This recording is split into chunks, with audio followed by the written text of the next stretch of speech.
Thanks for tuning in and welcome to Coos Canyon, where we've come to pan for some gold.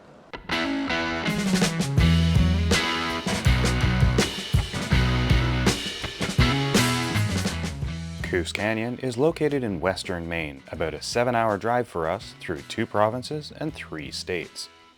Back in the mid-1800s, during the California gold rush, prospectors discovered that the Swift River carried a trace amount of gold. Locals and visitors began panning here, pulling small flakes and the occasional nugget from the river. To this day, people still bring their pans and try their luck, which is why we are here. We've traveled here in our 2002 F350 with our Wild Coast rooftop tent. We are camped at Coos Canyon Campground, just a few steps away from the Swift River.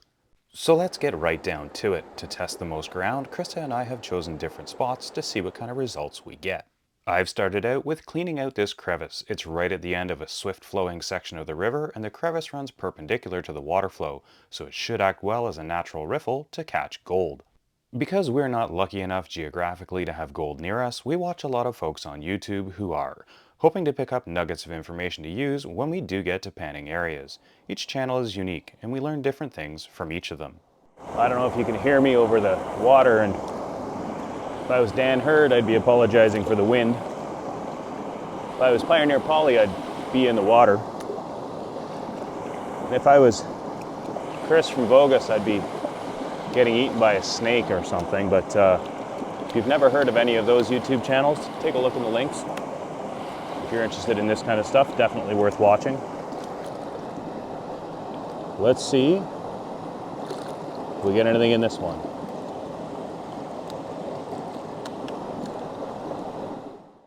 The gold here isn't big, but hopefully we can find a few areas where it's concentrated enough that all the little flakes add up.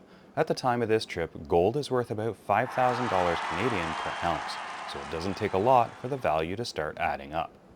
And there we go. There's a speck. Let's see if we can find some more. There are a lot of things that look like gold. Yellow rocks, mica, fool's gold. But when you see a piece of real gold beside any of these, you'll know it's real gold. Gold sticks in place. It doesn't flutter around in the water, and it looks golden whether it's in sun or shade. The other stuff doesn't. Now let's just suck this up into our snuffer bottle for safekeeping. Here is a second pan from the same spot. Let's see if there's more gold farther down in this crevice. There should be. Gold likes to get to the very bottom because it's so heavy. And there we go, another flake.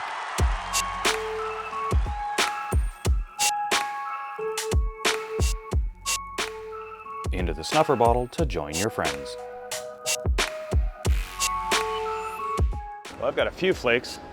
Let's go see if Krista's got any. Put on my mountain goat shoes.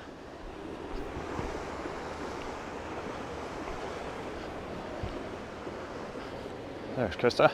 Getting anything? I got one good piece and one speck. The crevice that Krista is digging out is very narrow and high and dry out of the water, so she's using different tools. This is a crevicing tool. It's like a tiny spoon or trowel on the end, so you can scoop dirt out. The other end is a curved spike, so you can loosen it up. By reaching deep into this crevice, hopefully she can get at some pay dirt that no one else has touched.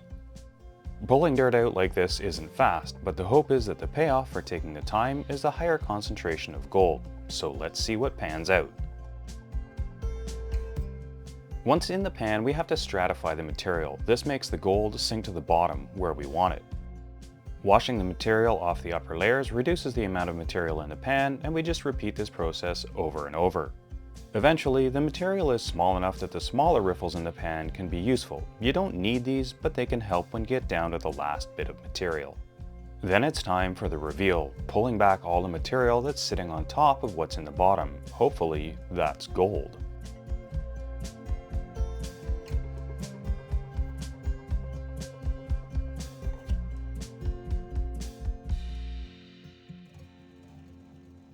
But that's not always the case. Nothing? Nothing. All right. We're gonna go for a different method here now to get down in the bottom of the crack, see if there's anything down lower than what my hands can get, because that's where it should be. As I've gone as deep as I can by hand, using a turkey baster lets me suck up what I can't reach. It's definitely not a fast method, but again, this is where the most gold should be.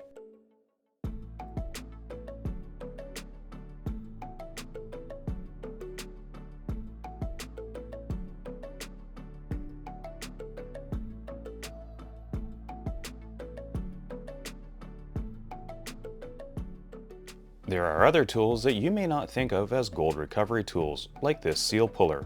Works well for pulling seals out of engines and great at popping out rocks that are stuck in crevices. It's nice to get a break and be able to stand up straight when doing the final panning, and revealing what you've managed to recover. Yep, a couple more little pieces.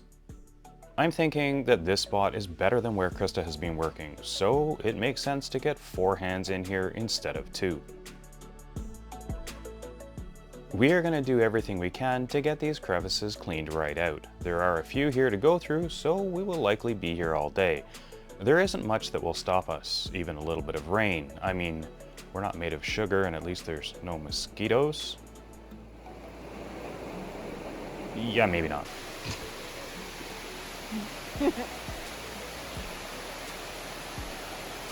Well, at least there's some trees to hide under. And Krista has a pan to play with while we're hiding out. There's a piece right there. Good stuff. Rain gold. I'm not sure this is going to work. It's really pouring down. Let's head back to camp and dry off. I'm so glad we're not using a ground tent. There is an inch of water everywhere here in our camp. Kind of reminds me of camping in BC. But at least we have some shelter and Krista can finish cleaning up this pan.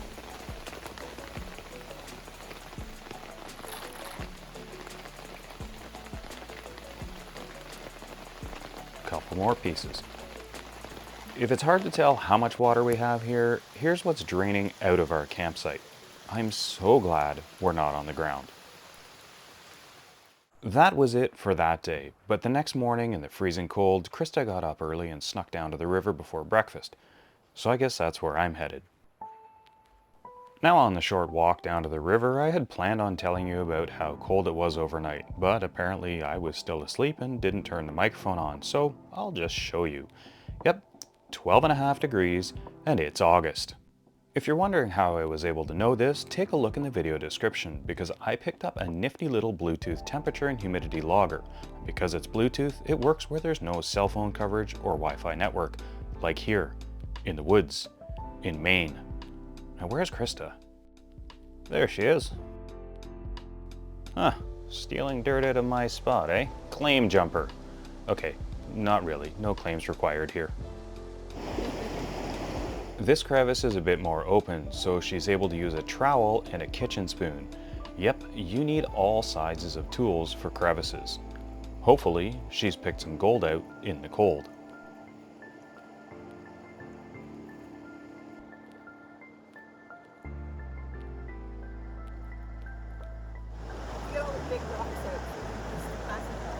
A classifier is a screen that helps keep your material the same size, so it's easier to pan.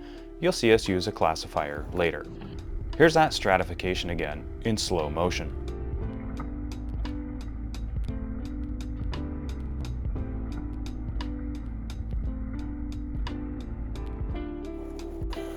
Sometimes seeing things in slow motion can help one understand what's going on and bring clarity to the mind, but not this early in the morning.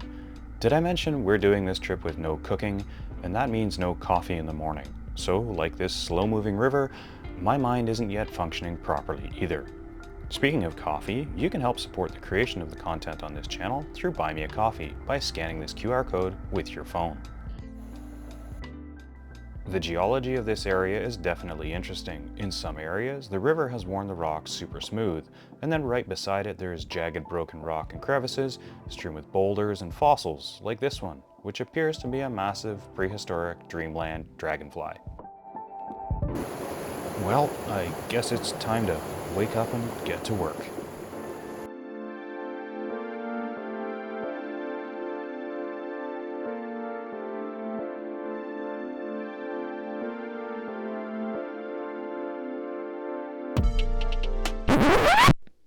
That wasn't a very good reveal. Let's try that again.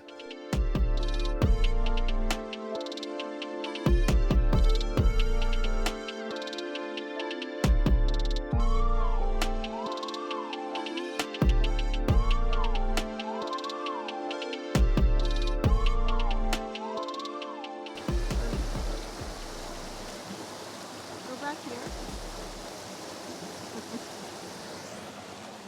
I want to show my finger so you can see how small it is. Just get some of this away.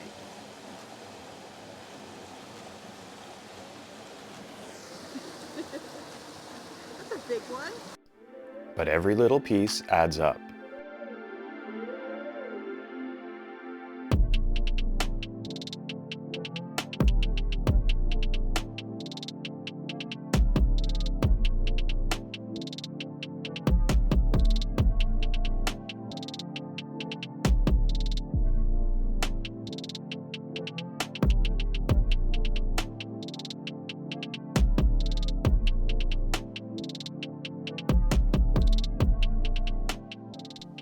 When you're in the same position for such a long time, you really start to feel it. But these rubber mats are great for sitting on, much softer than the rock.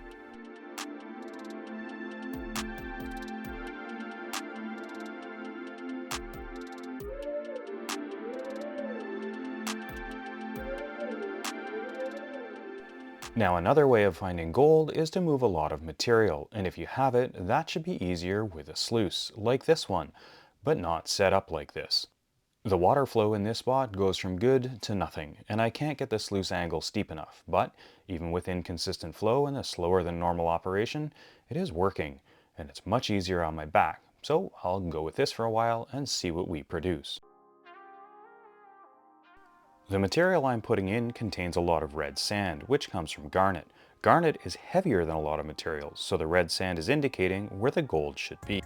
When the water flows over the riffles in the sluice, it creates a low pressure area on the backside of each riffle, which is where the heavies collect.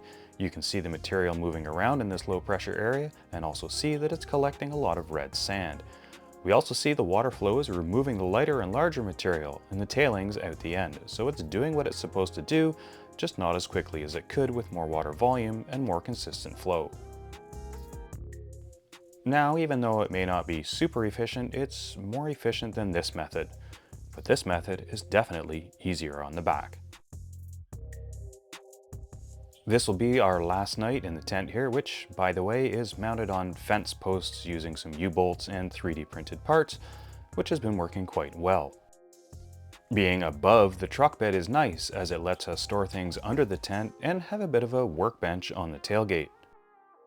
Although I couldn't show you the setup in the dark and pouring rain, I can show you how quickly it can be taken down. It's pretty straightforward. With the cover zipped up, we're off to another spot to see if we have any luck in our last hour before we spend the day driving home. If you're a regular viewer, you'll be pleased to know that the Arch Oil is still keeping this old 7.3 starting happy. Now let's go get some gold. But let's not forget our leveling pads. Okay, this is fresh, undisturbed ground upstream. We are digging out of the riverbank and putting the material through a classifier to get rid of the big rocks. From here, I'll shovel it into the sluice, which now has a good angle and good water flow.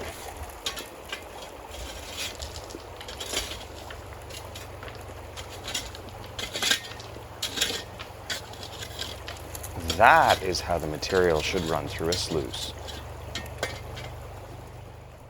So while Krista digs, I'll dump the material into the sluice and let's see what we can get in our last hour on the Swift River.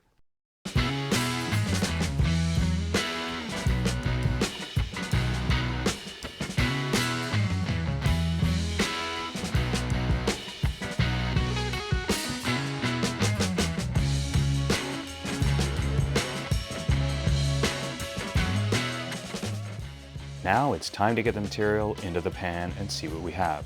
Cleaning out the sluice is pretty easy, just add water.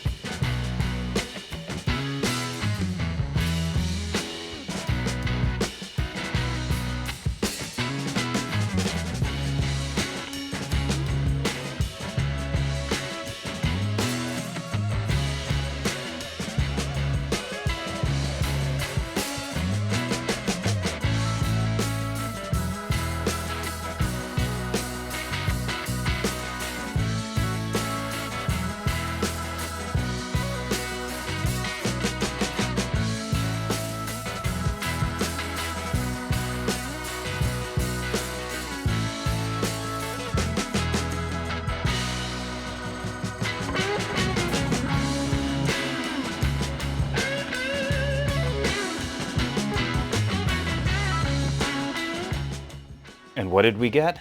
We got moosed. That's right, not skunked, moosed. Because after getting nothing at all in that pan on the drive home, we saw a moose.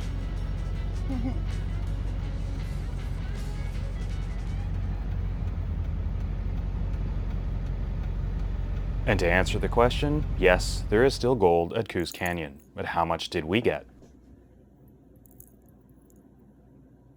There's a bunch in there still. It weighs nothing. Clearly it's not nothing, and we had a lot of fun. I hope you enjoyed that video. Don't forget to hit like, subscribe if you haven't already, check out the links in the video description, but most importantly, come back next time. Thanks for watching.